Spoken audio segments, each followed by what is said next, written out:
Let's go.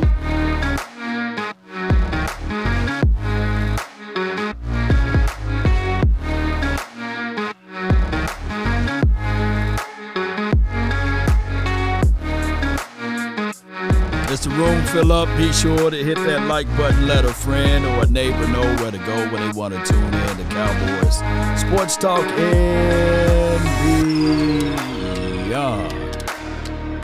Let's go.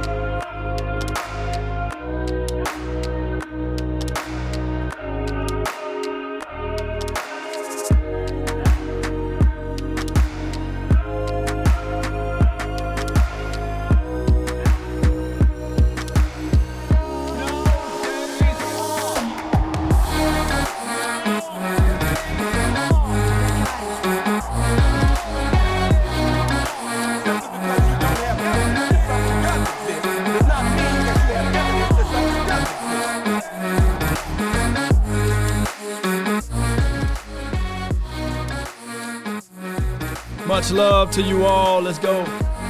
All right. The name is Law Nation. Really appreciate each and every last one of you all. Before we get anything going, I just want to tell you guys, be sure to check in with Cowboys Experience. Go to cowboysexperience.com for game ticket events. We will have an unbelievable time this upcoming Saturday. Please check us out, 817-888-1726, and you will be in the mix. Matter of fact, let me play this right quick.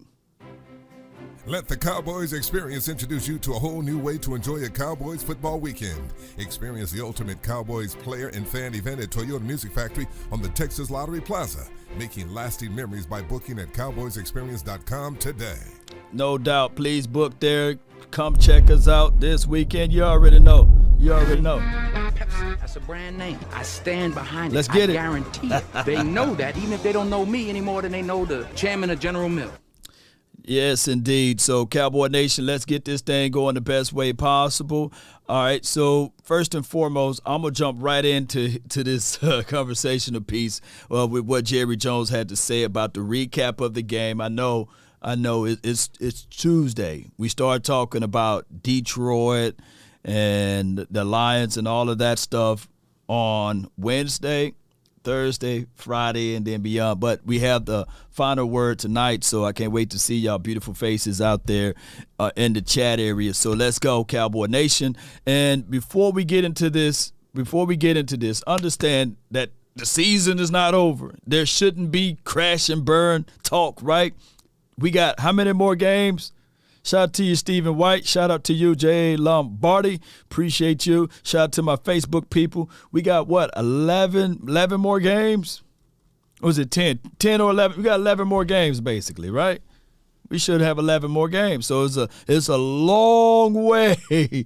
College football, that's all you have is 11 games, right? Or 12 or something along that area. So this season is just now starting. And I tell people all the time, you do not want to peak in September and October. You know, you really want to play your best football when it get cold outside, you know. So shout out to you, Eastside Harold. He's in there. What are the Texans' record, by the way? He's in there. He says, "Law back to selling dreams." I'm just telling you guys the reality, right? That's the reality of it. But shout out to him. Can somebody post me the Texans' record, because he's in here, and I want to make sure we give him a warm welcoming. You know, because it just how it goes. 14 more games from Kelly Price. Ooh, I like your vibe, Kelly. Ooh, I love the way you're working that over there. Yeah. Yeah, they 1-5, and he want to speak with his chest. But shout out to him. You know, he don't have a Law Nation to go to over there. So shout out to him, man. Good morning, Jerry. How are you? Sean, RJ, I'm doing great today. And here in New York, actually. New York City. And I've got a league meeting starts here in just a few minutes. So involved in a little bit of that, and then be on my way to Dallas. All right, Jerry, your overall thoughts about that game Sunday night in Philadelphia?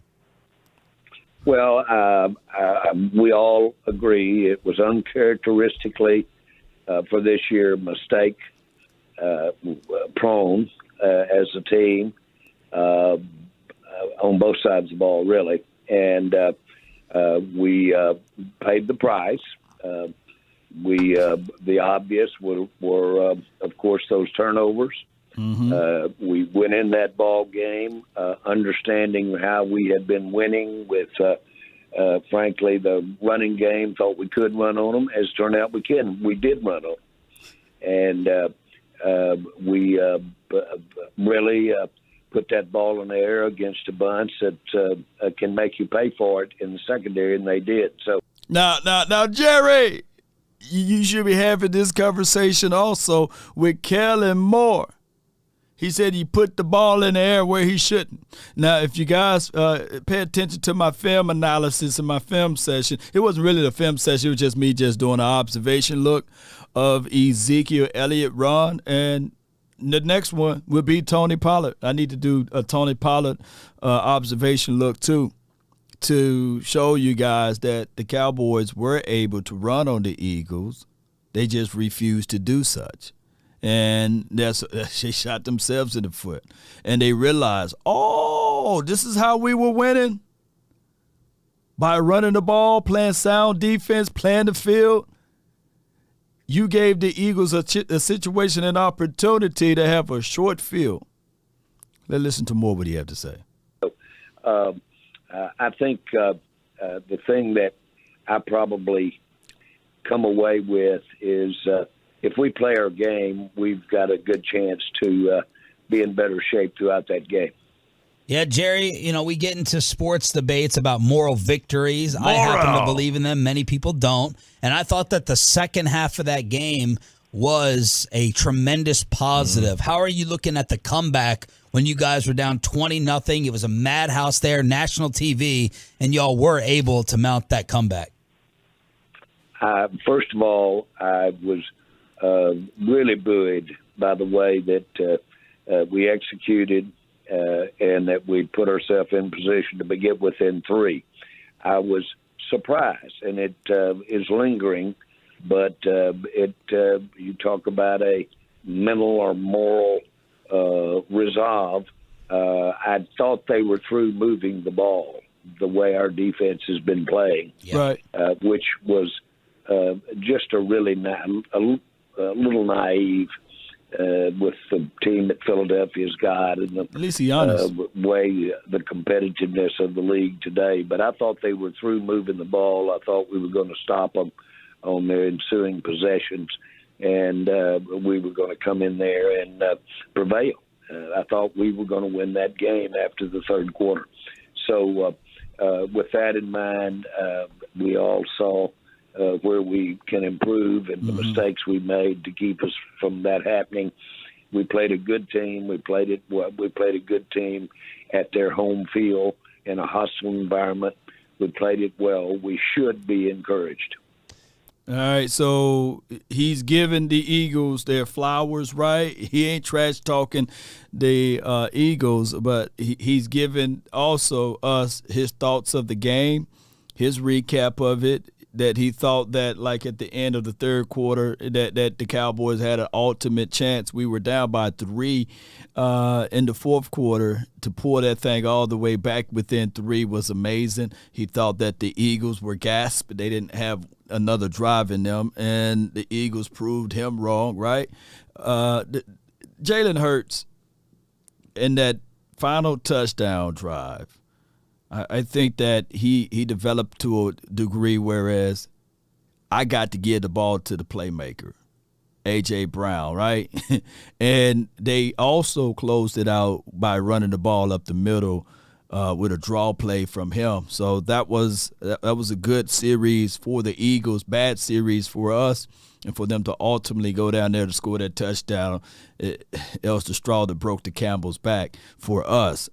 I will tell you guys that the Cowboys tried to answer back, but it was just a little too late, right, for them to figure things out on running the ball and making it one-on-ones to the outside to hit your receivers from there. And I think that turnover was very costly. So I love that analysis, man, from an 80-year-old owner, right, who can be doing millions of other things.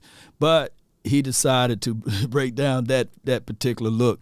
And shout out to the Eagles for winning, right? So let's figure this thing out, how we can regroup, how we can learn from our mistakes. And notice Eagles fans, because they always will jump into the inbox and get into their feelings and say, well, Law is all saying that the only reason the Cowboys lost is because of Cooper Rush, and y'all don't want to give us no credit. It's not the case nor the scenario, Eagles. You know, the situation is that the game plan was flawed on our end, right? Shout out to y'all. Come on, let's go. Jerry, was Philly as good as you thought they were coming in? Yes. Yes. They were the team that I thought they were. And the game went the way that I thought the game would go. Mm-hmm. And I really thought we had a good plan to beat them. Had we executed our plan, I think on hindsight we prevailed. I think we can beat them. And when we play them here in Dallas, all things equal, I think we'll do well. Jerry Jones here on 105.3 The Fan. Jerry, we're all trying to put your defense into a category. Are they special? Are they great? Are they good? In my opinion, and I thought of this when you brought this up, talking about the other night, if you guys improve the run defense a little bit, they can be special. Is that a fair assessment? And how are you looking at the run defense overall, maybe being a little bit improved to get you into an elite category? All right, so defense being elite.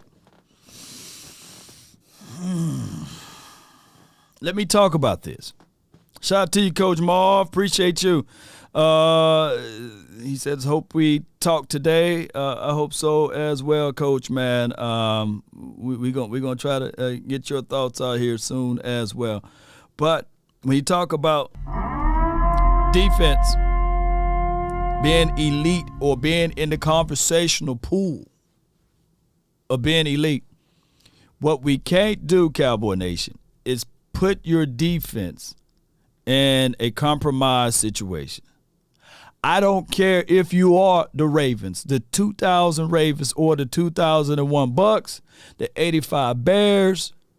Name me another hellacious defense. Let's say Doomsday. None of those teams, ladies and gentlemen, Doomsday defense, yeah, none of those teams went undefeated, by the way. They got scored on. But on the flip side, none of those teams, or if you can call the LOB Legion of Boom, you know, if you want to point those teams out too, that era, they didn't go undefeated, by the way. They lost some games.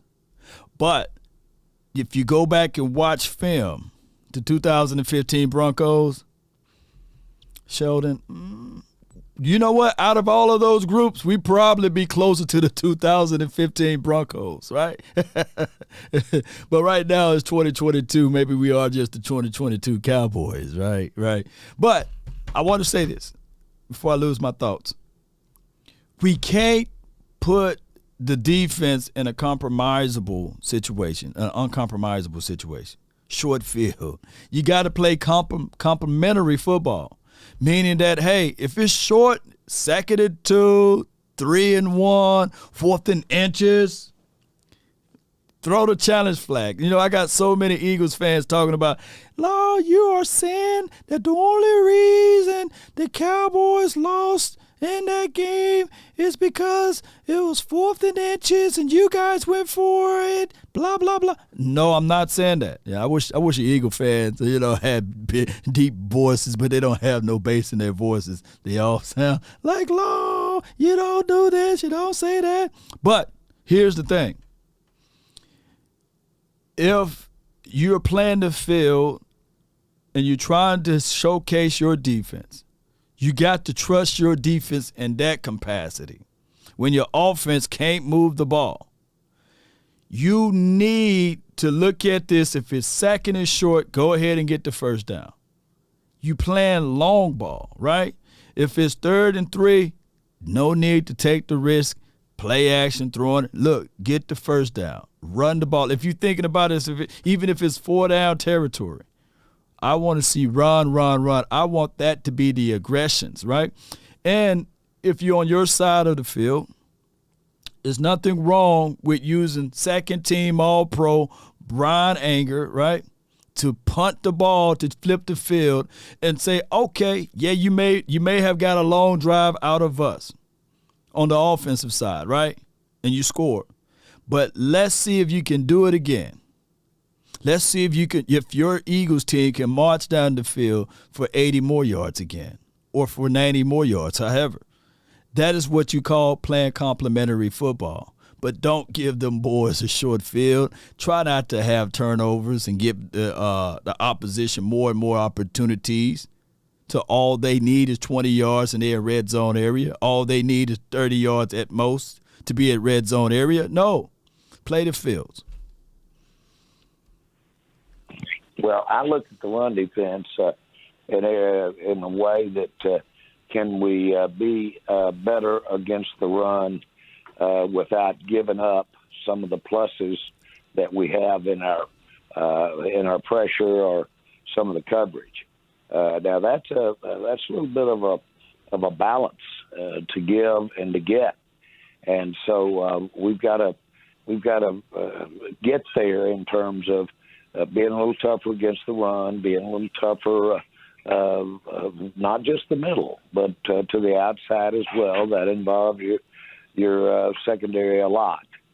And so can we get there, though? We have the players to get there. You bet we do. And as good as we've ever had. And so I think we can be what we want to be defensively, and without going there before you do today, our offense has got a chance to have an uptick here. And we've got not only Dak, but we've got other personnel that are going to be being added there. All right, so now he's looking at – this is Jerry Jones mentioned about Dak Prescott. But I see y'all fighting my guy, man. Is it Crazy Glover? He says Dak can't beat teams over 500. So Aaron Rodgers in the same boat. Aaron Rodgers is 36 wins to 43 losses of teams above 500. Right? Your guy, even Justin Herbert, he's 1-7. So we can play the numbers game. He's 1-7 versus team over 500. Let's see another quarterback that people like to mention. Let's put in Kyler Murray. He's 3-11. 3-11. Those are $200 million quarterbacks. Even for my guy Eastside Harold, even though he moved on to the Cleveland Browns, Deshaun Watson is 7 out of 19 over teams of 500 or more. So he's 7 for 19. But I get it. You know, we get people like Colin Cowherd, the Skip Bayless of the world, who got this much of football knowledge or IQ, and you know, they got it under a paywall, or they talk for a major media network syndicate, and those stats are never brought up, right? So that's just what it is, everybody. That's just what it is.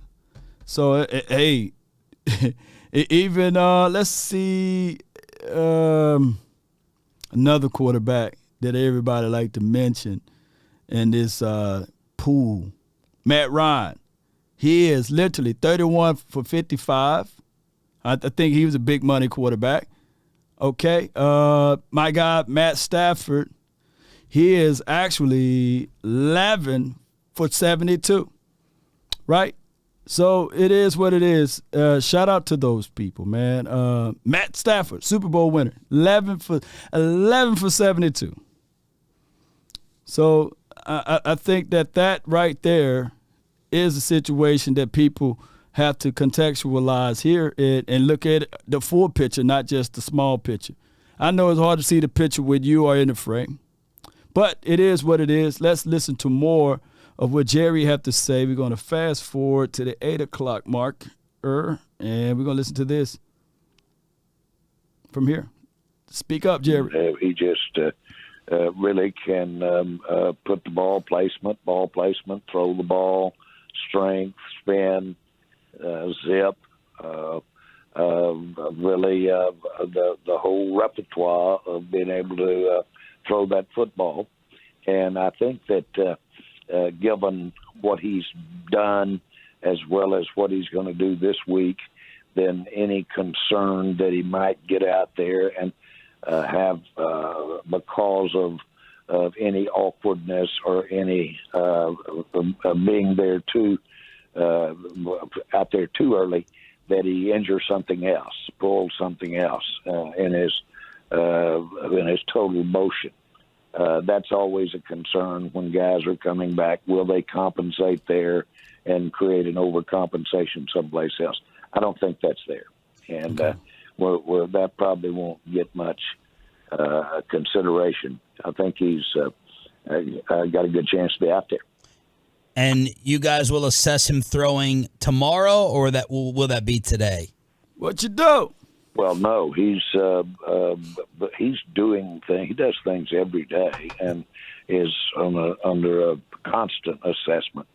But he looks good. He looks ready to go. Jerry, what do you think Dak learned while out during this great run by Cooper and the team? I don't think it's necessarily for what Dak learned. I don't think that's the situation. It should be for what the offensive coordinator learned, right? And they try to air it out this past game, right? But when they actually understood, okay, run the ball, he's averaging 6.2 yards per tote. Ezekiel Elliott. Right? Those should be the things that they should be advocating even when Dak Prescott get back. You know, think about this. Even Jalen Hurts, he was 15 for 25, 155 yards. If I were to tell you guys Dak Prescott have those stats against Detroit, you guys would throw a fit, even with the win. But that's the philosophy. Run the ball. They rushed the ball for over 39 times. I think it was right at 39 times to be exact, if I'm going off the top of my head. They led in time of possession. TOP.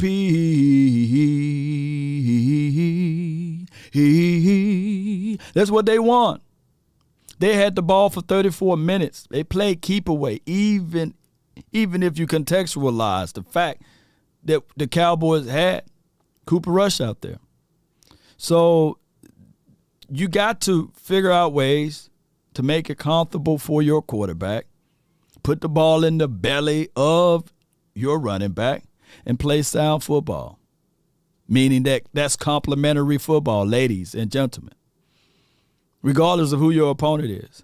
Try not to get out of the element. Try not to play the political football of, hey, we got to have 300 yards. Hey, we got to have 400 yards. And just as a good showmanship to the Eagles fans out there that's watching, because I know y'all tuning in, and I see y'all in the comments, is when the contract negotiation starts, right? That's when things get murky. That's what's muddy the waters. When the quarterback asks for, hey, $45 to $50 million. So now you have to say to yourself, do you pay Jalen Hurts the $45 to $50 million, right? Especially by his name being entered in to the MVP category. Now that's the question that you will have to do, right? Those are questionings that your organization and franchise will have to say. Just hope that your owner or whoever controls the contract don't be saying, hey, man, you was 15 for 25 for 155 yards. You know, we can get any quarterback to do that. I don't think that you're worth $40 million or 45 or 50 or 55. I don't think you're worth north of what Kyler Murray got, right? So those would be the conversations that would be introduced to them. Just the same for Danny Jones, right? Danny Dimes. He's on his 5th-year option, right? So now you got to figure out, okay, The Giants, they're 5-1. Are they 5-1 because of the quarterback? Because the quarterback getting the shines? I'm hearing news. I'm hearing stuff. Here we go. Look, Cowboy fans, we've been through this, right? Yeah, I've been there. I've done that. So that's just how it goes. Yeah, so we beat it up all in 2018. We've been down there. We already came out of the burning sands with this, right? We pledged that. Yeah. Ain't none of us cat with that. So here it goes. So that's just how it is. Let's listen to more of what he have to say. Well, he might roll back to the classic Michael Irvin statement when Michael got injured. He said that probably as much as anything, I realized how much football meant to me, and I realized how important it was to me, and how bad I needed to play. And so he said my rehab time was one of enlightenment and inspiration for the future. So he said that was always in a vein of that injury helped my career, if you will. I certainly know that Dak really was anxious to be out there to contribute, help the team be what it can be. And so as if he needed it, which he doesn't, the motivation to just be a part of this team and be a part of play his part in its success. Jerry, do you think you'll have to ease back into an offensive game plan with him when he does come back, be a little bit more conservative in order to get him going once Dak returns? Yes, he should be. Again, I wouldn't go there. I think he'll be back, and I think we'll get to do anything that we want to do. No one is more prepared. No one has spent more hours getting ready to play a football game than Dak. And I think we've got it all there, the full repertoire. And so I don't think there'll be any limitations on anything we do. But do we know more about our personnel right now, our offensive personnel? We know more about our defensive personnel. We know we can do some things and count on the defense more than we have in the past. And I think we've got an upgrade, frankly, since Dak has been gone on the execution ability of his supporting cast on offense. Jerry, what would that all right, so let's break this down. They asked, will Dak be ready? Will they have to slowly integrate him into the system of, okay, we're not finna ask him to do 35 passing or 40 passing attempts? And I hope that they take heed to that, right? I hope that they don't look at this Detroit game and say, hey, we got to get this offense thing up, man. Let's try to put 35 on the board. No, man. That's the reverse hustle, man. We want to get in this thing and go in this thing and stick to the philosophy, the formula. Run the ball. Put the ball in the belly of Ezekiel Elliott and Tony Pollard. Don't you change out a thing.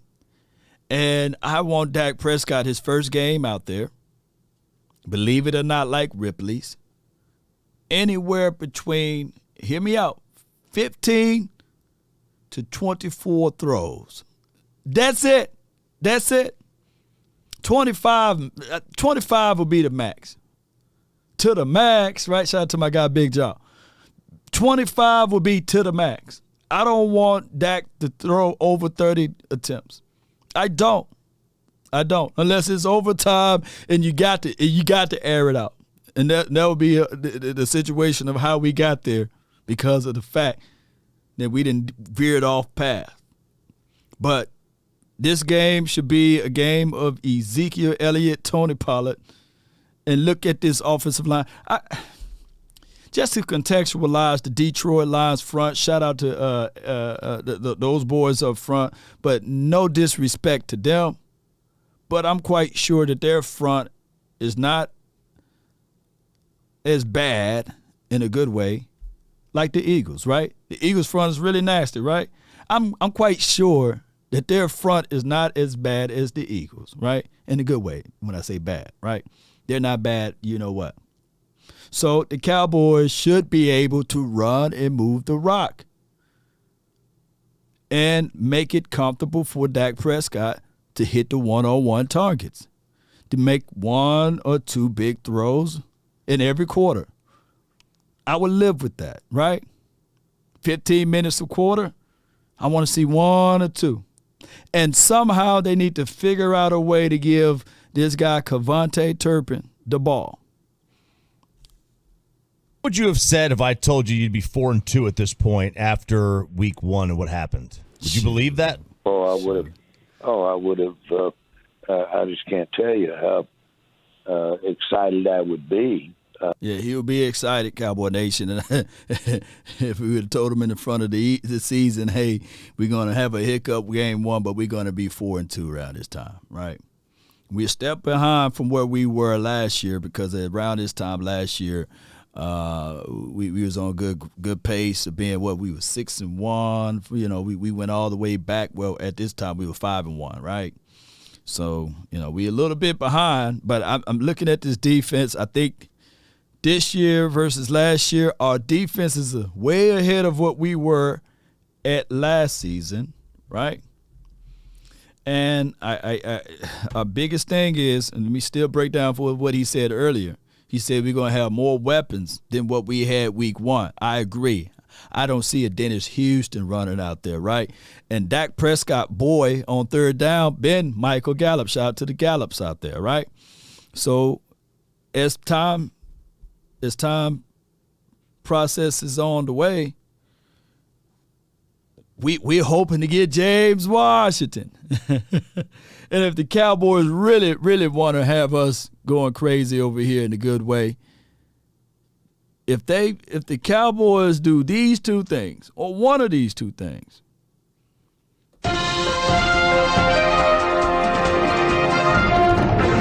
the Cowboys now, breaking news, the Cowboys now traded for DJ Moore. I think a third of y'all would lose y'all marbles right now, or if the Cowboys do this.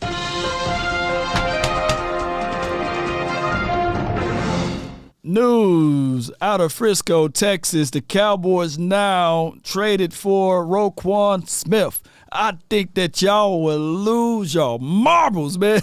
Y'all will lose y'all mind, baby. Matter of fact, I'll dedicate a 24-hour stream. I'm talking about both of those boys, right?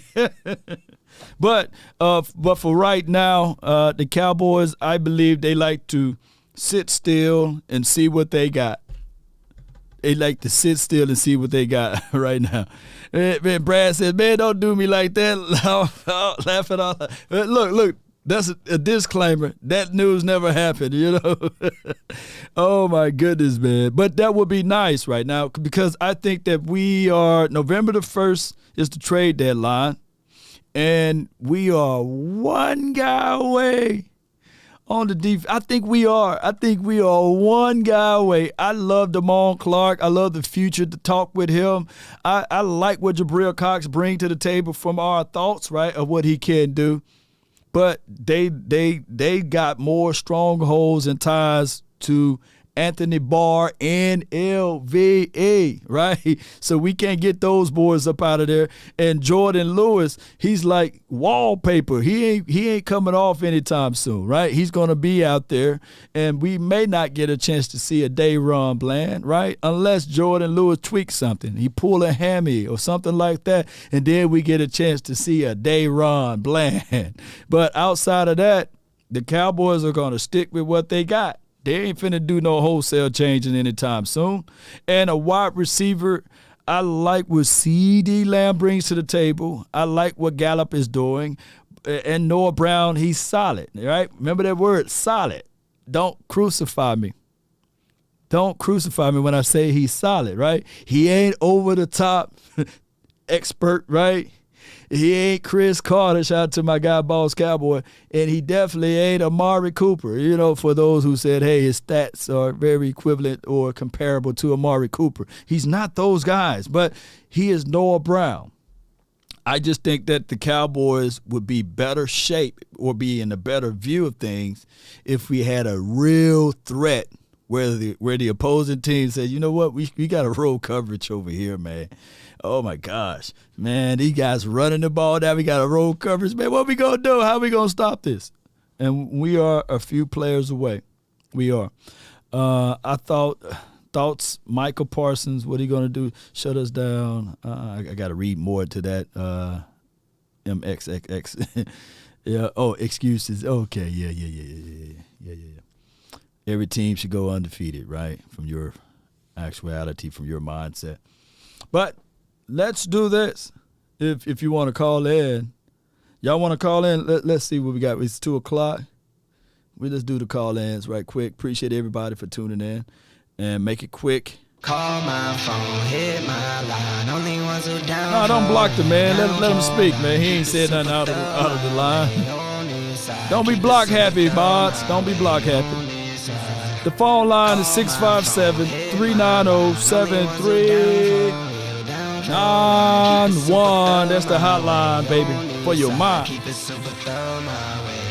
That would be nice, though. Roquan Smith. Oh, my gosh. Come on. Bama fan, shout out to you. Somebody put the number down so I can post it. There we go. J. Lombardi. Here we go.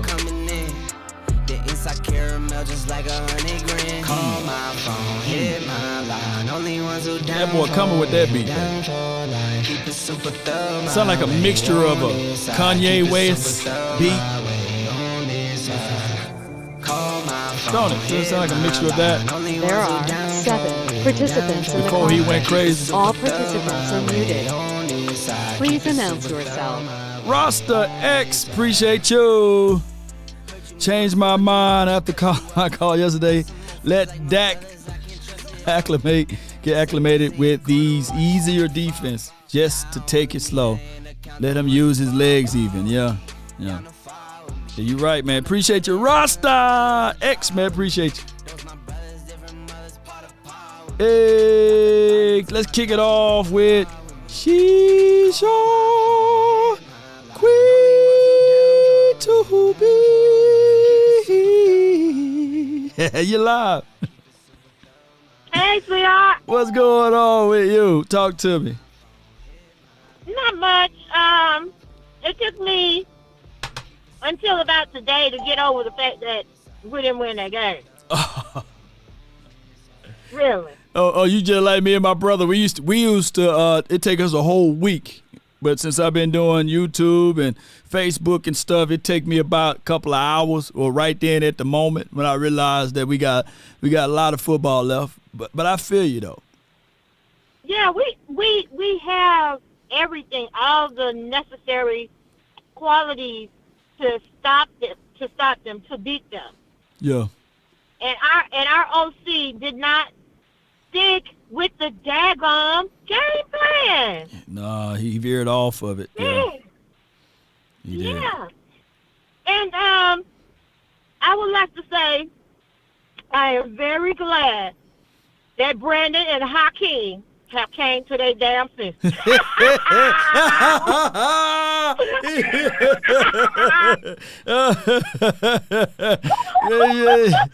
You know, you said Brandon and Hakeem. You know, them my boys, man. They stood on a hill. They fought. They was like, man, they are not finna get moved off of that hill. I'm telling you. Man, they made it equal over here, as far as the highs and lows of it. But this is football. We got 11 more games, and I'm not finna stick a fork in Cooper Rush. They veered off the game plan, though. They did. Yeah, that's Yeah. what the problem was. Mm-hmm. You know what I'm saying? If they had like you said, like you've been screaming all season, if they had stuck to that plan, we would have won that game. They would have won the game. You know, that's it. Yep. All right, Lana. Yes, indeed. That's I all appreciate got. you. What else you got, though? You got something else up in there now. Come on. Let him hang, Cowboy Nation! Yes, indeed. Let them hang. I knew she had something else in there. You know, she just can't just leave up out of here without saying it. I know she can't, man. Now, with that being said, we're about to have the coach's corner right here. He's going to give us some insights to the game. His name is Coach Marv. And after Coach Marv, y'all call in. I want to lock the phones up. Coach Marv, you're live. Coach. No way, Coach. I done gave you an intro, Coach. Come on. Don't let me down, Coach. You hear me? You hear me? Oh, yeah, I hear you now. All right. All right. Been a while since I talked to you, Law. What's going on with you? Man, struggling with this loss a little bit. Care a lot about this game, man, and but I think we did well, and I just don't know about our Kellen Moore, man. He just don't understand what makes his team tick, and but Law, I just really want to give you credit for your commentary, man. You were spot on about the sideline playing the decision and making about the fourth down call. As you know, I did a live stream watch party with Boss Cowboys. And I exploded. Oh wow! When we went for that fourth down, I knew that was going to be a thing that's going to hurt us, because if you take those 3 points off the board, it stays a one score game all the way to the end. And so you can't give up 3 points in crucial games. You can't give up points. These are the same mistakes that we've been making on sideline decisions in crucial big-time games. Points comes at a premium. You can't give over turnovers. You can't give up big points. When you turn the ball over in your territory, that's a turnover. Big facts. Big facts. That's a turnover. So you gave them another turnover when you had already given them 2 already. So you don't take the chance of giving them another turnover. Because listen, just think about it. When you're on the 35-yard line, your offense has not been wide open scoring. So if you do get the first down, you still got to go 60-some yards to score. Yeah. So you don't take that chance and you don't panic, because you have to, like you said, you have to trust your defense that they are going to be able to. If you start putting the Eagles into bad situations, bad territory, that's going to kind of make their play calling a little bit more vanilla. Because when they're in good field position, their play calling is they free-handed with their play calling. Yeah. So I think there was a decision. I think McCarthy. I hope he looks at that, because that's a head coach decision when you make a call like that. That's not an offensive coordinator or defense coordinator decision. Yeah. When you're talking about a fourth down play, and hopefully he looks at that. But this is the same. He has made that same decision before on many occasions that has hurt us as well. So I think analytically, that's not one of those analytical type things when you have a good football team. But the main thing I want to say, Law, is this. What's that? I just got a bad feeling, and I like what Jared talked about in the interview. I just hope that this resonates with his team and his coaching staff. It seemed like the media was trying to push him into, well, we're gonna get Dak back and we just gonna go wide open with Dak, and that's all we're gonna need. No. That's what it seemed like. Because listen, the media, remember this, people, and I want the serious Cowboys fans to understand this. They're going to push that if Dak comes back, we should throw the ball around and put it all on Dak Prescott. Right. Because they know that is a recipe for failure. Yeah. And that's not because Dak Prescott is not a good quarterback or great quarterback. They know that you get out of the rhythm of the Cowboys offense they know that they are not as good when they don't try to do it collectively and they try to put it on one person. Yeah. And I would say this. I said this in your super chat. I don't know. You gotta let you go, Law. Look at the Eagles' box score from the game one from the first week. Yeah. We ran the ball 41 times. I think Dak threw the ball around 25 times. Yep. You talking about last year, week 3? Yeah, yeah. It was 41 attempts rushing. They ran the ball 12 times, and Jalen Hurts threw the ball for 40 times. Yeah, for 300 yards too. Yeah. He had 2. But they lost by 20 points. Yep, 2 interceptions. Yep. They did the inverse. They played more like the Cowboys than the Cowboys played like the Cowboys. You know what I'm saying? And we still, and they couldn't blow us out because I hate the Eagle fans might want to talk trash. Yeah, but they could not blow us out like we blew them out last year because we are a better football team than they are. And if we don't give them things, and when you're playing in a short game like that, they shorten the game by running the football. Right. And when you shorten the game, that means that any mistakes that you make is magnified by 2. So we learned something from this game. Hopefully we can get ourselves together. It's important. These next 2 weeks are very important. I want people to understand, these next 2 weeks are some of the more important weeks of the season because you do not want to have any hiccups with 2 teams that you should be competitively and you should be favored to beat. We need to get into the bye week at 6-2. Okay, yeah, you need to get off from there. Yeah. 2 home games, by the way, and then the favorable schedule for us. We got 2 home games, then we have the bye, and then I think we go on the road, and then I believe, if my memory serves me correct, we got like a stretch of 3 more home games. A loss in one of these games, it's like a losing 2 games at one time. Right. I feel it because they're at home, right? Right. 2 of these. You are favored. Mm-hmm.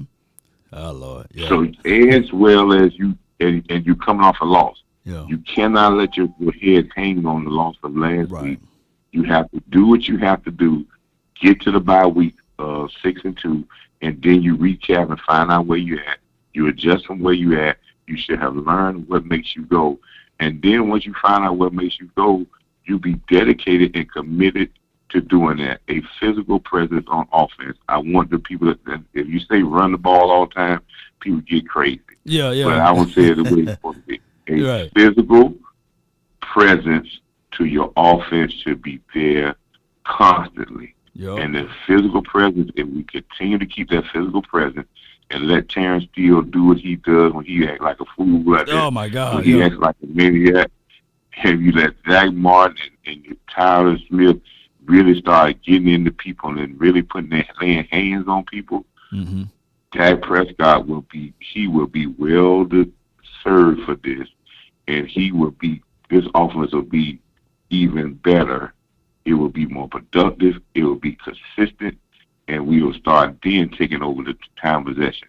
If this offense can start taking over time possession, where they control the ball between 31 to 32 minutes a game, we will win 90% of those games.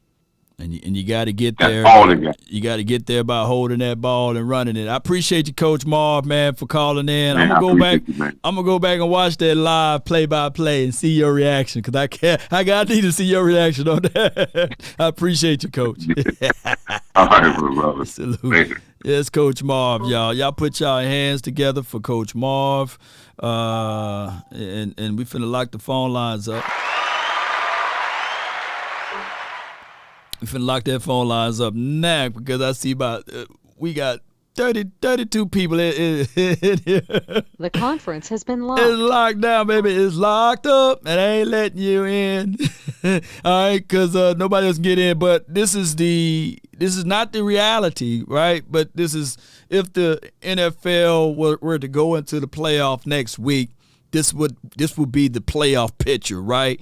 I posted this on my and shout out to Cowboys Republic for this information on Instagram, and I just took their chart and repurposed it over here, and it give us a physical nature of what we are up against. And the Cowboys in the wild card 4-2. We see 3 teams out of the NFC East, and then this subject to change, right? Not like this will be the end of the year next week, but just to give you something tangible to look at on how important these games are is just where we at right now. And Cowboys, we got 11 more games to go. And what I should have done is did my research on around this time last year and see who the teams were in the hunt, who were the wild card, who was the division leaders and things like that. Charlie G, shout out to you for the super chat. He says Dallas just don't have the wide receiver to open up the offense. They couldn't get no separation against the Eagles. Also, they went away from the run game, but still run bad plays in key spots of the game. This is from my guy, Charlie J. And this, I'm going to be real with y'all. Man.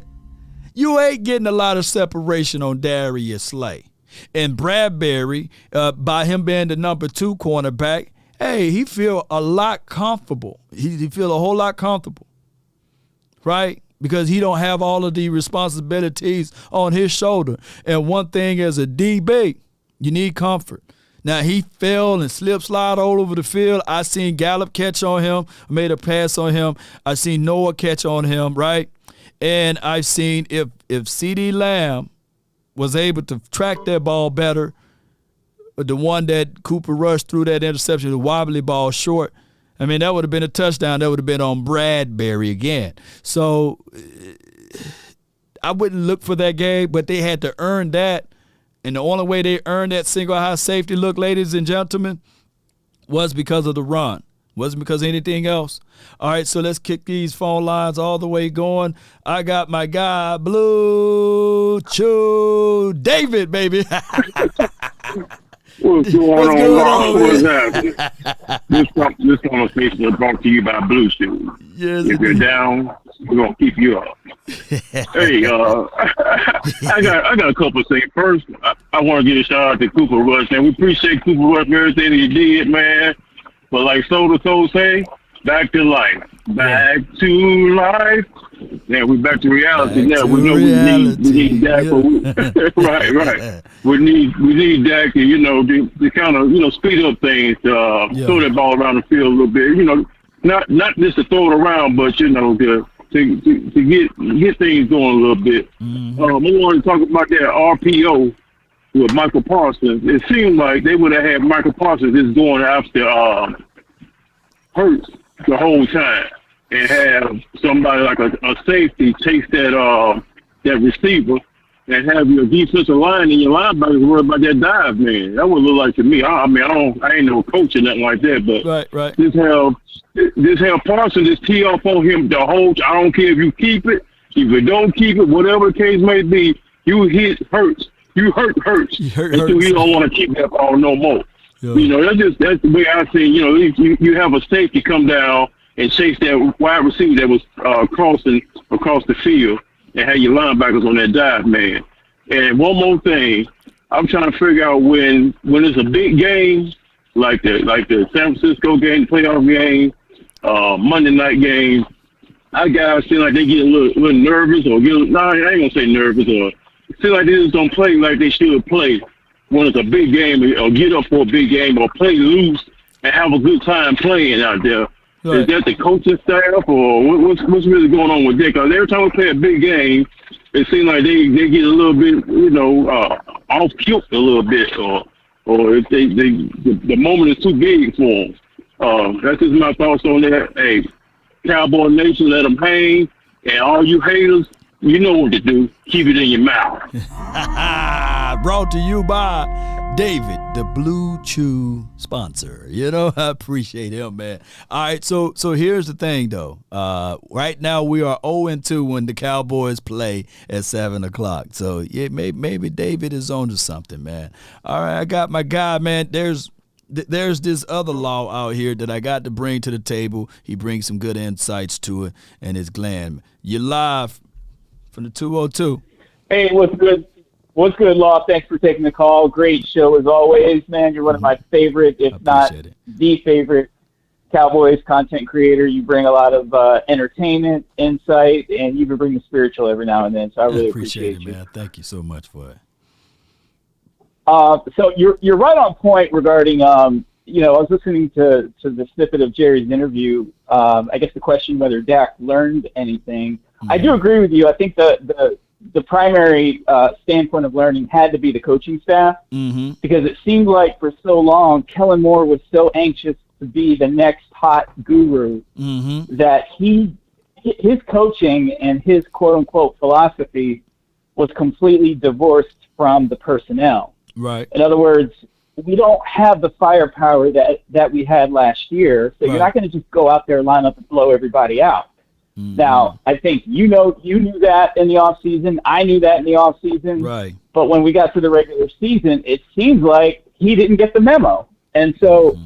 With that going down, it forced this coaching staff to take a sober look mm-hmm. at what they had. And what they have is a heck of a lot more than they thought. Right. Now, there was a couple things that I felt disappointed regarding the Eagles game. I was a little disappointed with the nose tackle. I thought the last couple drafts, the Cowboys did a pretty good job of shoring that up. Mm-hmm. Whether it's Neville Gallimore or I can't remember the other starting tackle, but I'm wondering, do we need to add a guy like perhaps an Ndamukong Suh, someone who can absolutely be that blunt, immovable force, right, to free up the other D tackles and perhaps stop that A-gap run? I felt like they exploited that a little bit on Sunday night. I was a little disappointed. I thought we figured that out, but seems like it's still an issue. What are your thoughts? I wouldn't go with a Band-Aid on that. That Suh will be good now. He'll be good for us, but he'll be a rental, right? I would look at the Carolina kid, Big Brown. I forgot his first name, but I'll go with him. Be adding another Brown on his team. Maybe we would have to give up some draft capital for him. I think that somebody like that will help us out in the long run. We can build around that. We can start ensuring that our linebackers, that we got a big plug that we can rotate in. I thought that would have been the angle for us to go with when we got Ridgeway. Not saying that Ridgeway would have been a factor in this, but I think that if we have a heavier presence inside, it will allow the linebackers to fly, scrape, and chase and fill those gaps. But for right now, man, it is light body when we have Gallimore is good, but he's still lighter as it relates to like the defensive tackles that you look for as being that plug, as well as the Big Bo. I think that when he's still battling some type of injury, and he's not 100%, but he tried to give it a go. But I think that Bo being out of it, we can see that they're getting the push inside that we don't like. Okay. Last question, and I'm gonna let you get your other callers. But and far be it from me to second guess Dan Quinn. Again, he's the guru. I trust him wholeheartedly. But I kind of thought that when Philadelphia was really exploiting that read option or zone read, however you want to characterize it, right, I kind of felt like at some point we needed to perhaps just go to a zone and then tell Michael Parsons or whoever that outside backer is to ignore the running back mm-hmm. and just hit the quarterback. Now, maybe I've been playing Madden for too long, but I know one thing is that if I see a defender constantly ignoring the running back and hitting my quarterback, I'm going to stop calling that play. Yeah. And I think that's something they need to take a look at. I'll take your answer offline because I appreciate your insight, but that would be my strategy to stop that play. No doubt, man. That's Glenn Law, man. I appreciate him with the plan. I agree. You got to hit Hurts. Hurts is slippery, man, and he's cerebral enough to get down. Have you guys noticed? And I'm noticing it now, looking and reviewing over Hurts' tape, that he knows how to get out of bounds. He's slippery. He knows how to at least throw the ball away. Now, there were some coverage sacks out there. We had 4 sacks against him, and we got a chance to rattle him a little bit, but it wasn't consistent enough. And those are areas where he grew up at, right? So I think that if we were to just pick him off one time it would have changed his mindset more than sacking him. I think that he's a strong guy. I think that he embraced the hits, but mentally, I think he turns into someone else if he were to throw that interception or threw an interception. And he was precise with his balls. They gave him small reads on the field. He didn't have to go in anything complex. If you guys look back and watch the tape, you would absolutely see that, hey, he didn't have to get off of multiple reads. He had one guy to read, and, hey, he hit him. And I would take that matchup too. Come on, people in the chat.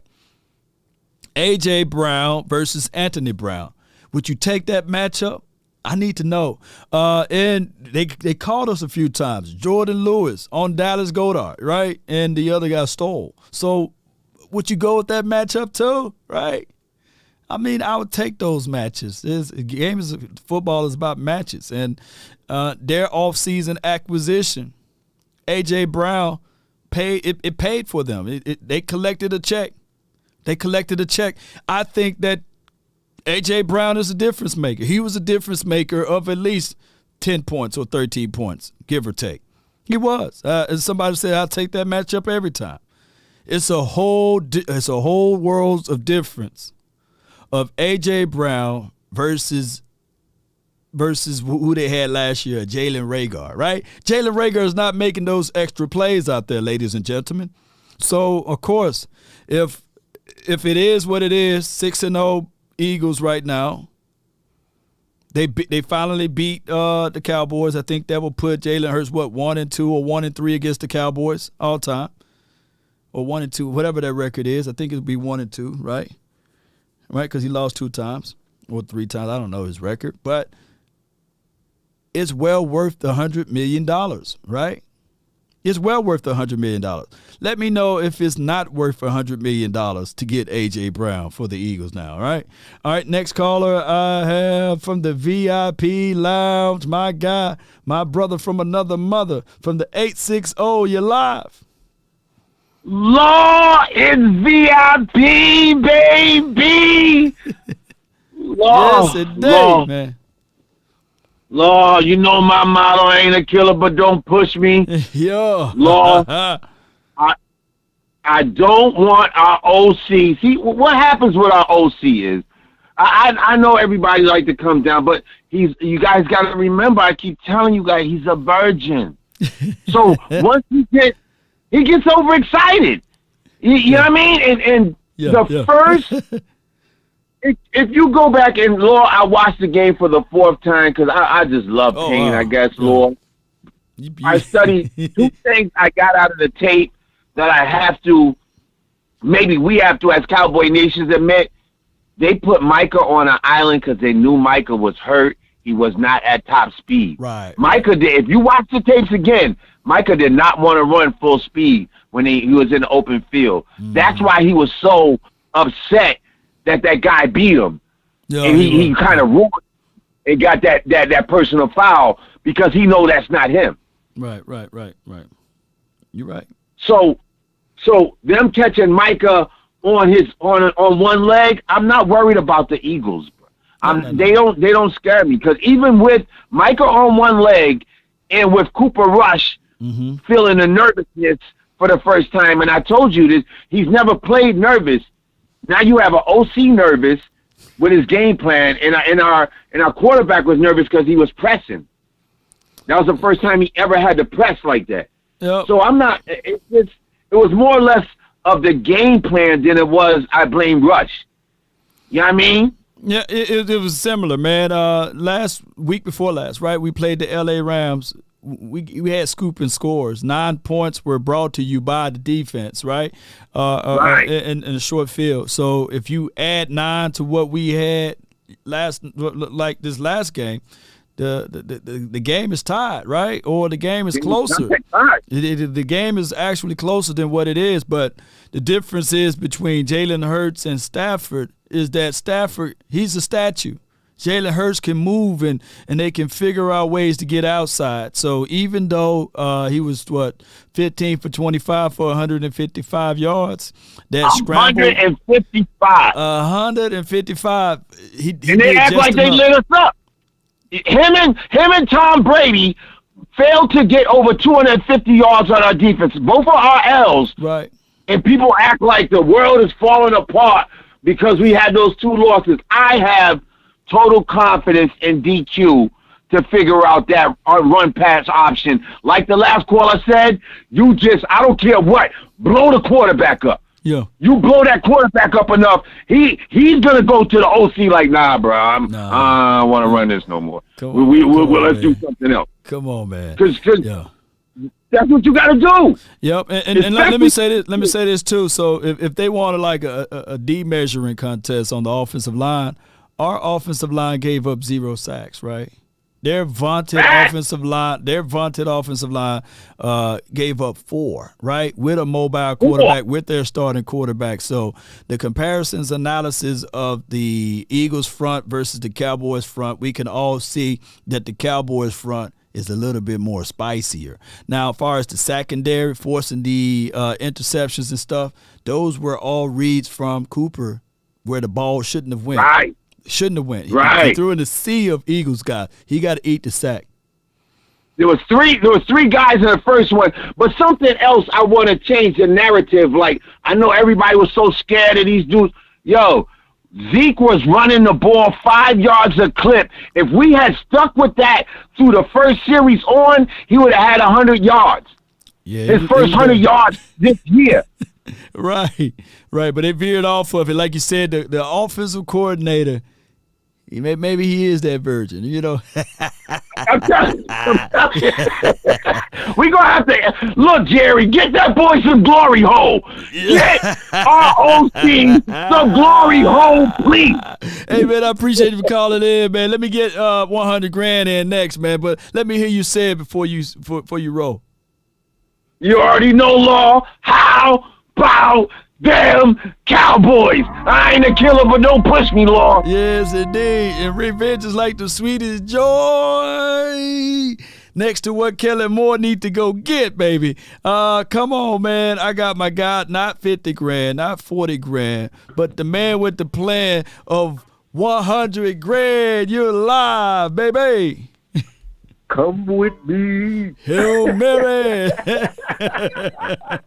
Let's go on. Y'all need to stop it. Kellen Moore got a wife and kids and everything. Yeah, you said it. No, wait a minute. So as a disclaimer, because I know Dramatic. Hey, appreciate y'all. As a disclaimer, man, Kellen Moore's getting some, man. Y'all, we ain't talking about him, you know, because I don't want to get blocked. I don't want to get blocked by Kellen Moore and all of his people and all the Boise State. No. Sensitive, Lord. They sensitive. Man, I don't want to get blocked again, man. I be getting blocked over here. Lord, man, you be talking too much. They be listening now. I said, okay, let me hush. You know they be listening now. Yes, and they be listening, man. Like, hey, they jump in my DMs. I'm gonna have to block you, man. You know, you talking too much about us. Yeah. Yes, indeed, man. What's good with you, man? I'm gonna tell you this. I think they veered away from the plan because we all know Stephen Jones.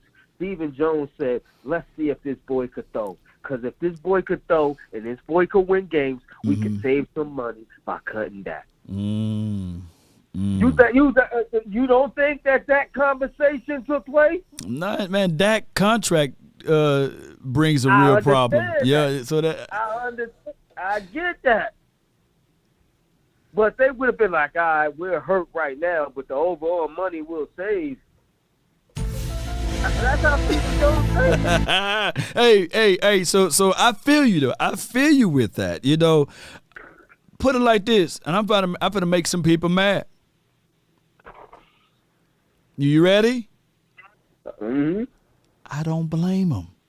I don't blame the front office. I don't blame them. They had to know, and what better test to sacrifice it on the biggest Showtime game.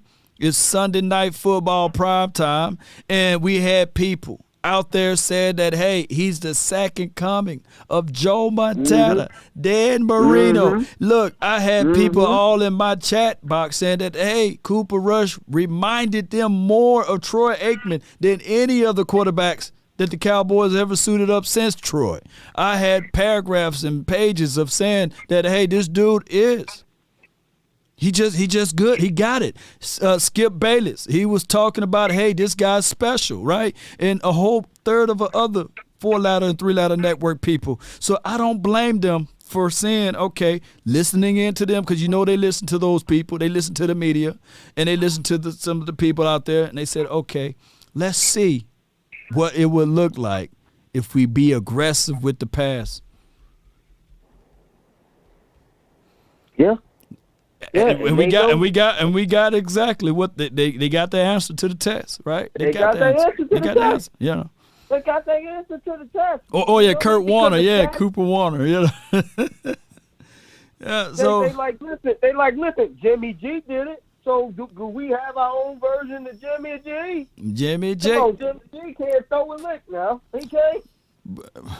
He could be the next Tom Brady. So they had to figure out things, man. And I don't blame the Cowboys front office. So everybody's saying, the Eagles this, the Eagles is that. We can beat the Eagles. That game didn't scare me. Yeah. I wasn't shocked. I'm not afraid of the Eagles. Yeah. We could beat the Eagles. I'm telling you that right now. We just chose not to.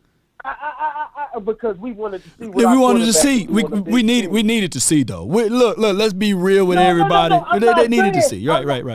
I'm not saying that we didn't need to see. I'm saying the Eagles won that game because we sort of gave that game away. Because if we would have stuck with our game plan that we did that we've been doing, we would have blew the Eagles out because our defense, come on, Jalen Hurts can't throw the football. He didn't throw the football. All he did was run because their guys was getting locked down.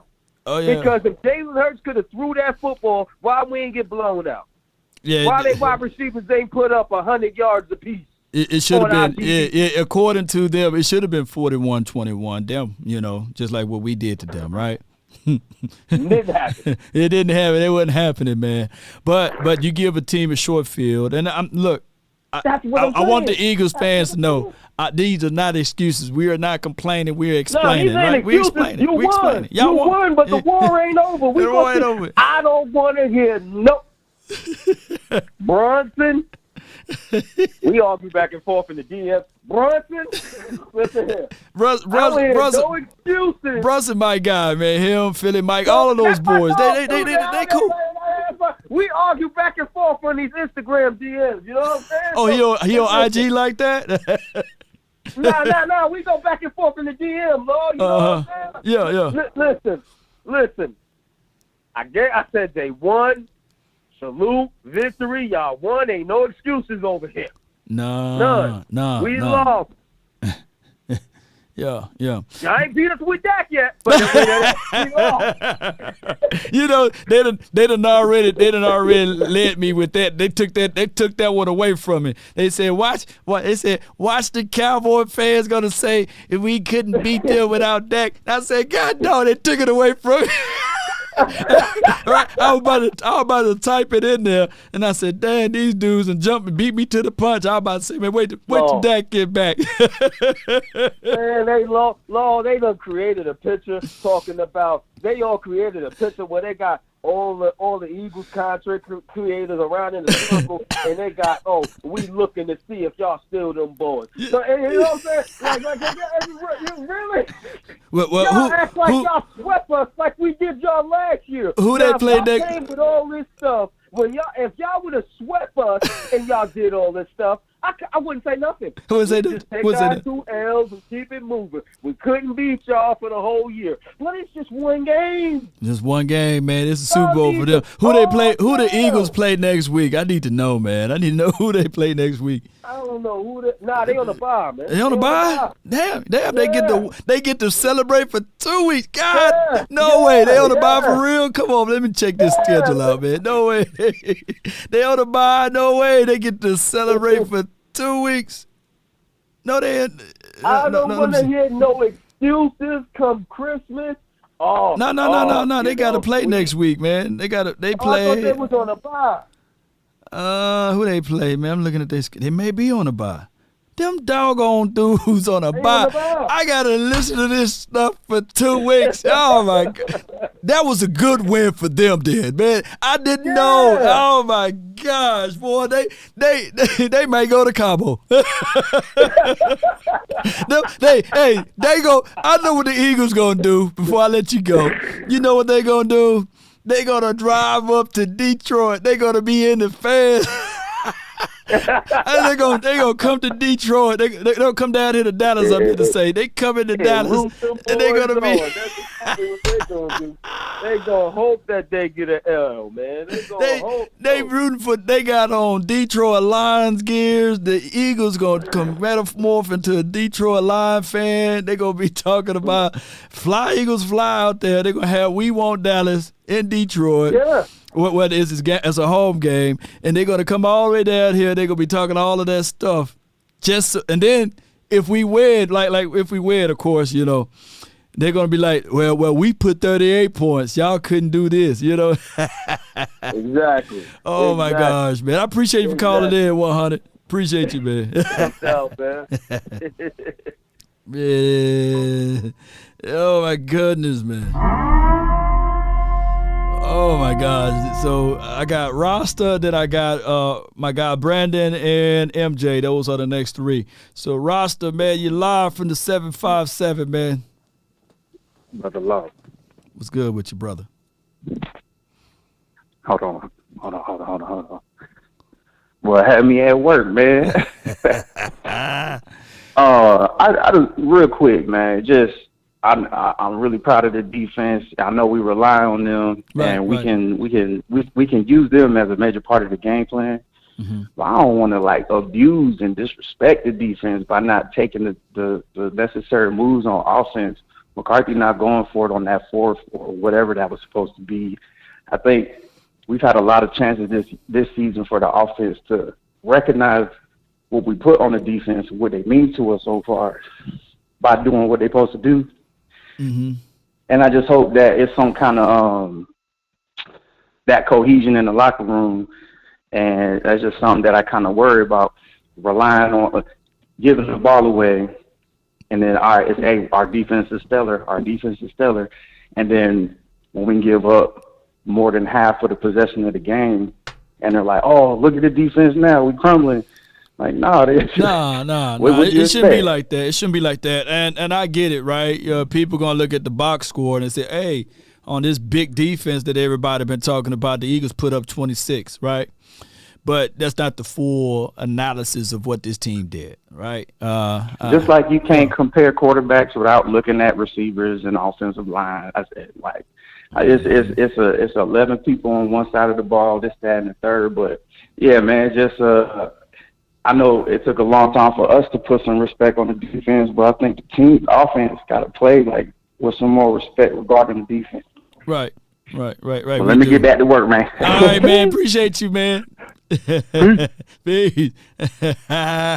My guy, man, from the 815, keeping it live, Brandon. What's good, man? You live over here, fam. What's up, Lau? Nothing to it, Chief. How you living, man?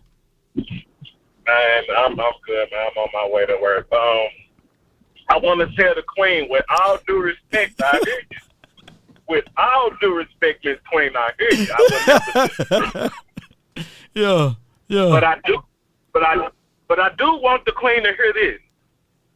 Dak Prescott, I will give you no excuses, bro. I'm sorry. Mm-hmm. Y'all have beat me over the head. My head is sore. Dak Prescott gonna make this offense better. He gonna take pressure off the defense. Mm-hmm. The defense gonna play better. Y'all have beat me over the head. I've been convinced. That gonna change. That gonna take the Cowboys up another level. That's what y'all have told me. Right. I want to get back to this loss though. I'm reminded of Hold on before you go, Brandon. So what you're saying is basically you gonna keep these receipts because I know what you're doing. You're keeping these receipts. So we gonna have this offense must improve. And that's what you're saying because you're right. The offense better improve when we get Dak in there. We better not be seeing those 17 struggling to get to 20. This offense better improve. And I feel you though. And that's why we all should be looking at this, especially when 4 get under the center. But go ahead. Law, let me be crystal clear. Y'all beat me over the head. Y'all said winning 20-17 is not good enough. We overworking the defense. Cooper Rush not really you. He missing people. He missing CD on them crosses he missing them. Right. This offense better look better. Our run game has been good. I remember in Tampa Bay. I know we got short memory. Right. Go back and watch that game. Uh-huh. We didn't get past midfield. So I want y'all to remember that. Was Dak hand hurting before the game started?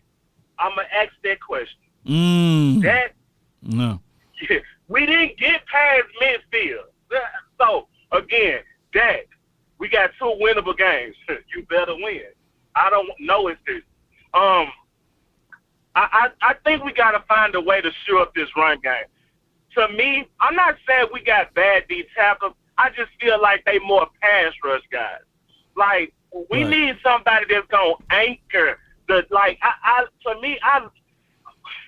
it's nothing wrong with giving Ndamukong Suh a call.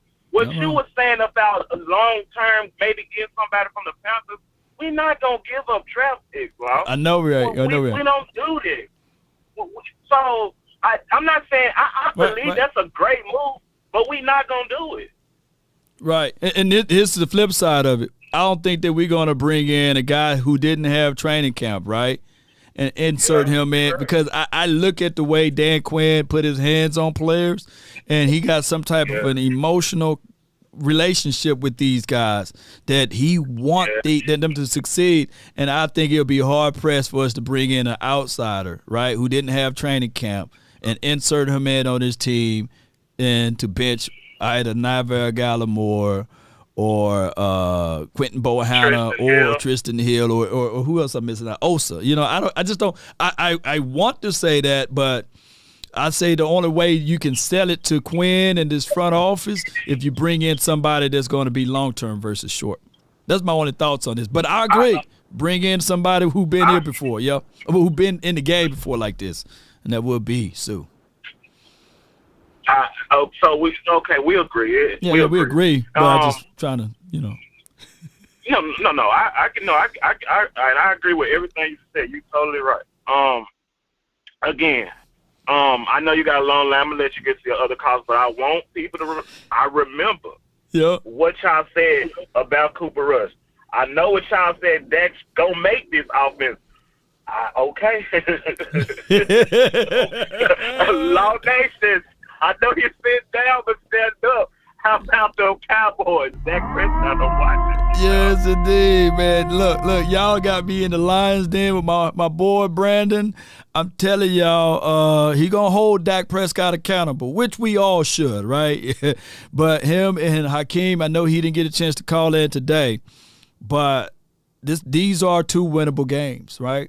And they're going to look back at these games, and they're going to do comparisons, analysis of how Cooper Rush played against similar type of inferior competition, and they're going to look at what Dak Prescott done. Now, if I'm a betting man, right, if they stick to the philosophy and the formula, I think that Dak Prescott will prevail because if I pull up these last year numbers, this last season, his 69% completion percentage was 4th in the NFL. Yards, he's not going to have a chance to get that yard total. And touchdown, maybe, but that would be far-fetched.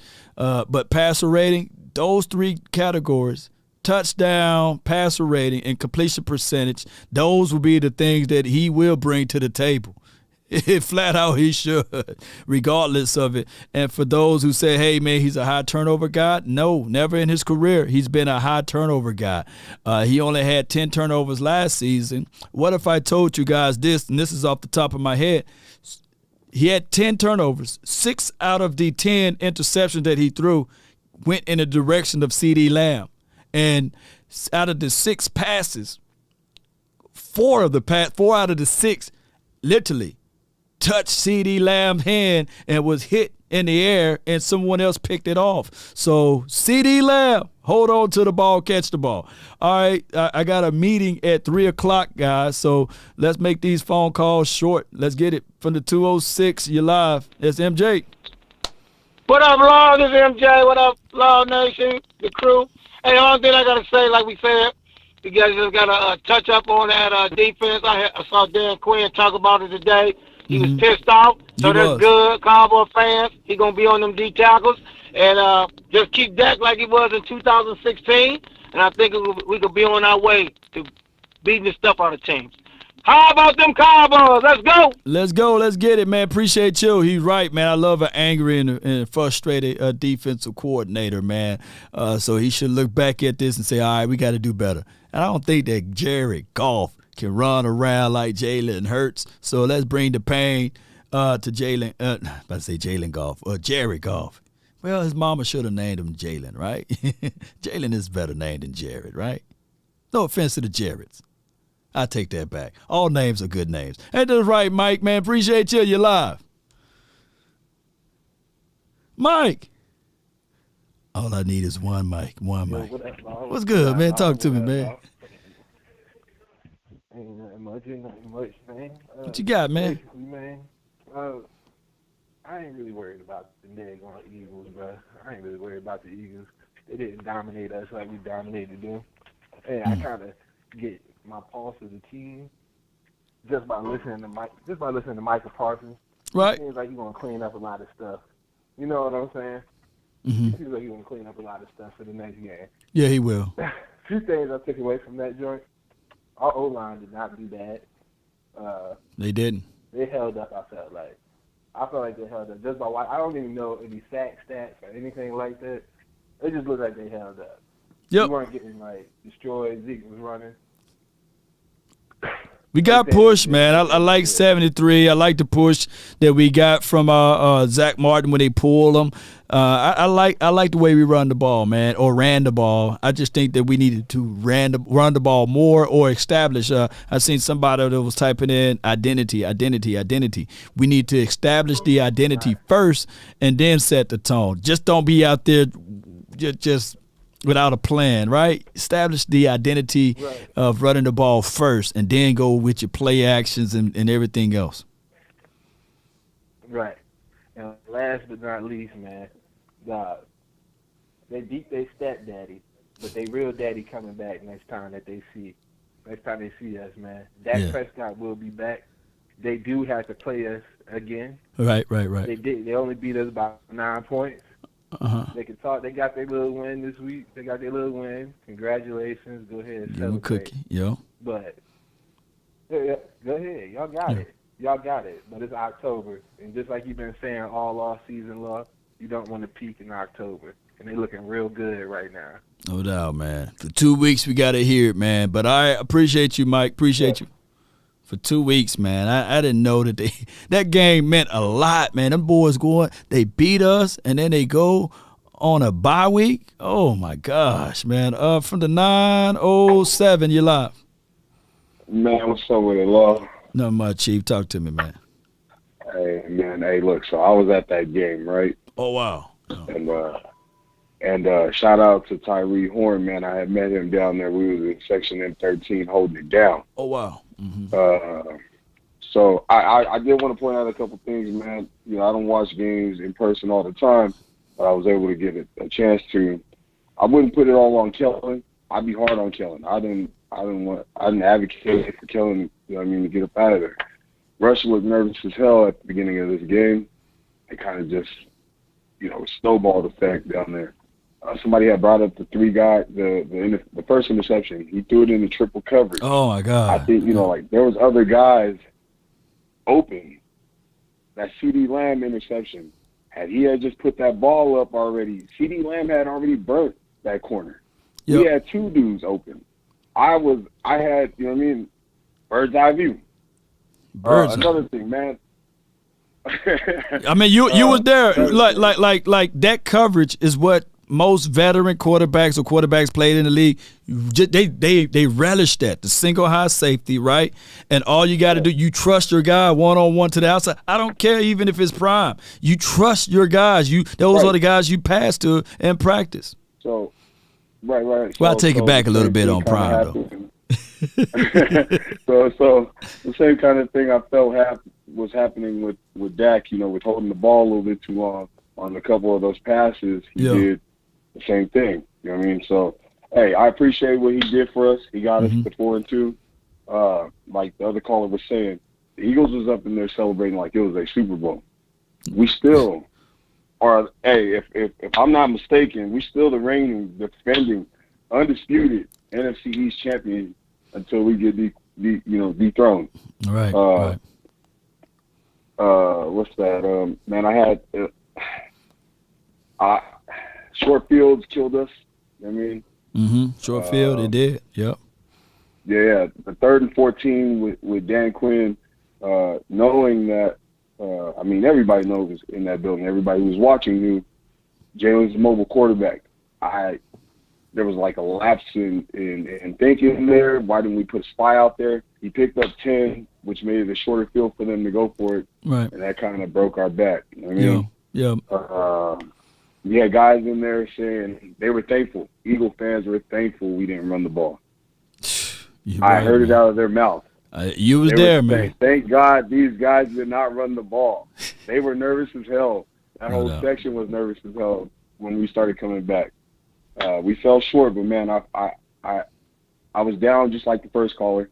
It took me a little bit. I had some family in town, so I wanted to tap in with you following the game. But yeah, got over it, man. There's a lot of upside to this, man. It is, man. Hey, you learn more from your loss, man, than from your failures than your success. Yeah. So Cowboys regroup and get back to it. Right. I feel like we took their best blow, and you know what I mean? That was with QB2. No doubt. You know what I mean? So we hung 41 and the 50 burger on them. I don't want to hear this damn excuse about, we rested our starters. That was nobody's fault. That's probably why y'all got blown out when y'all played the Bucks. No doubt, man. I appreciate you for calling in, fam. I got one more caller, then I got to split. But I appreciate you, fam. Yes, sir, man. Go Cowboys, man. No doubt, man. Go Cowboys. All right. Oh, my gosh. I got really two more. But 240, you're live. Make it quick. Make it real quick. Hey, Law, first of all, I want to say, hey, man, I love what you guys are doing. Appreciate it. Sky, Vach, you guys are doing great things, man. I appreciate that. So couple pointers. I know that we talked about this Eagles game a lot. One of the things that I want to get your thoughts on is, when we talk about Kellen Moore, and I know we talked a lot about it, but the thing, it keeps coming up in these big games, right? These intense games where, we just don't look like we have a game plan, and we're out there kind of just going through the motions, where we see other teams are crisp in what they want to do. They're in attack mode. And I think for us, the good news is, we have a lot of talent, and that allows us to win.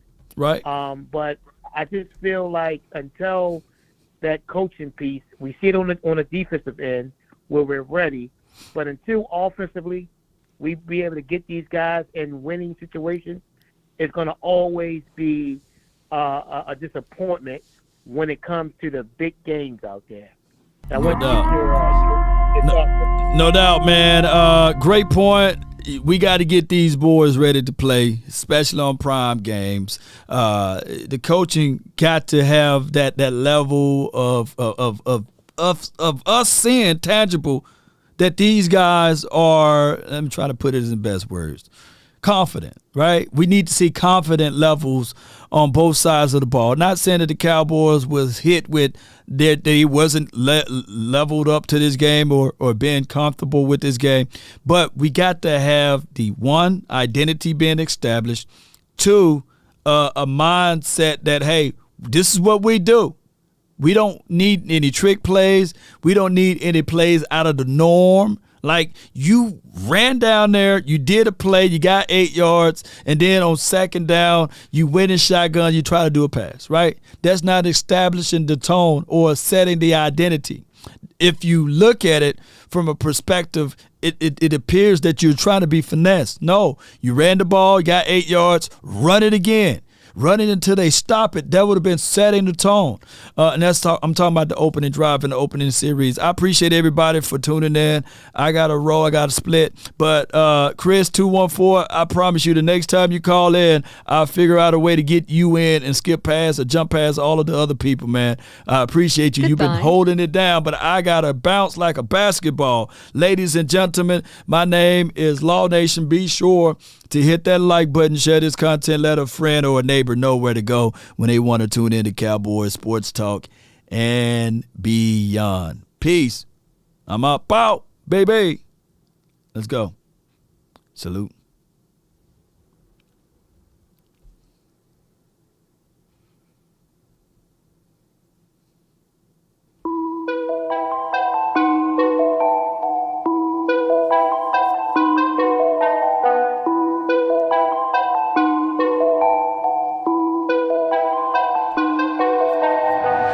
Nowadays, nothing really excites me. Only one of me and nobody's like me. Phone ringing and I tell him it's ice. I got wifey on bling and she ice. Freeze, photo, please, no photos. G's, no, please, no photos. Hit the door and the dome and just whole team here might need some. Still young, but I move like a new deal to my lawyer. If you're down in my management, I'm just warming up, wait till I. Old producers saw the numbers one. Different colors in my baggy light. Chalk it up, talk of the town where you're talking up.